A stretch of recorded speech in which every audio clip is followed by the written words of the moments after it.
पुरी धाम की वह पावन नगरी, जहां हवाओं में हमेशा चंदन और तुलसी की महक घुली रहती है, जहां दूर से आती समुद्र की लहरों की आवाज ऐसा प्रतीत होती है मानो वे भी महाप्रभु जगन्नाथ के चरण पखारने के लिए दौड़ रही हों। इसी भव्य मंदिर की सीढ़ियों के पास माधव नाम का एक 8 साल का अनाथ बालक रहता था। माधव का इस दुनिया में कोई नहीं था। उसका दिन मंदिर के बाहर शुरू होता और वहीं खत्म होता। लेकिन माधव कभी खुद को अकेला नहीं मानता था। उसका मानना था कि मंदिर के गर्भगृह में बैठे बड़ी बड़ी गोल आंखों वाले भगवान जगन्नाथ ही उसके माता पिता और सबसे प्रिय सखा हैं। वो रोज गरुड़ स्तंभ के पास घंटों खड़ा रहता और अपनी हर छोटी बड़ी बात महाप्रभु से साझा करता। एक दिन श्रावण मास की सुखद शाम थी। बस्ती के कुछ बच्चे मंदिर के प्रांगण में लुका छुपी आंख मिचौली खेल रहे थे। माधव का भी बहुत मन हुआ।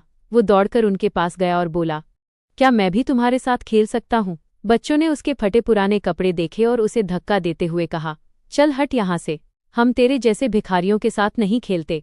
माधव का छोटा सा दिल टूट गया। उसकी आंखों से आंसू बहने लगे। वो दौड़कर सीधा मंदिर के अंदर गया और गरुड़ स्तंभ से लिपटकर सिसकने लगा। उसने रुंधे हुए गले से कहा, हे प्रभु, सब मुझे चिढ़ाते हैं, कोई मेरे साथ नहीं खेलता। क्या इस पूरी दुनिया में मेरा कोई दोस्त नहीं? क्या आप मेरे साथ खेलोगे? चलो ना, लुका छुपी खेलते हैं। कुछ पलों तक वहां केवल शांति थी।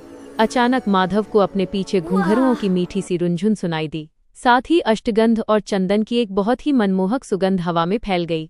माधव ने पलटकर देखा। उसके सामने एक बेहद सुंदर सांवले रंग का बालक खड़ा था। उसने रेशमी पीली धोती पहनी थी, माथे पर कस्तूरी का बड़ा सा टीका था और उसकी वे आंखें बहुत बड़ी, गहरी और शरारत से भरी हुई थीं। उस बालक ने माधव के आंसू पोंछे और अपनी मनमोहक मुस्कान के साथ कहा, रोता क्यों है रे? मेरा नाम जगा है। मैं बनूंगा तेरा दोस्त और मैं खेलूंगा तेरे साथ लुका छुपी, पर मेरी एक शर्त है, पहली बारी दे तेरी होगी। जा, आंखें बंद कर और गिनती शुरू कर। माधव की खुशी का कोई ठिकाना नहीं रहा।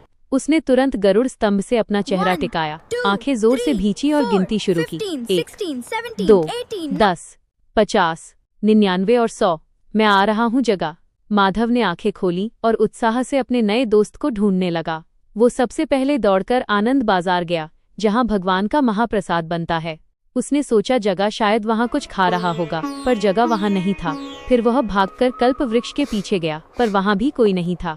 उसने रोहिणी कुंड के पास, बैसी पहाच, 22 सीढ़ियों पर और मंदिर के हर छोटे बड़े खंभे के पीछे देखा, लेकिन जगा मानो हवा में गायब हो गया था। ढूंढते ढूंढते शाम ढल गई। माधव के छोटे छोटे पैर थककर चूर हो गए थे। अब उसे लगने लगा था कि बाकी बच्चों की तरह जगा ने भी उसके साथ मजाक किया है और उसे छोड़कर चला गया है। निराश, उदास और थका हुआ माधव भारी कदमों से वापस मुख्य मंदिर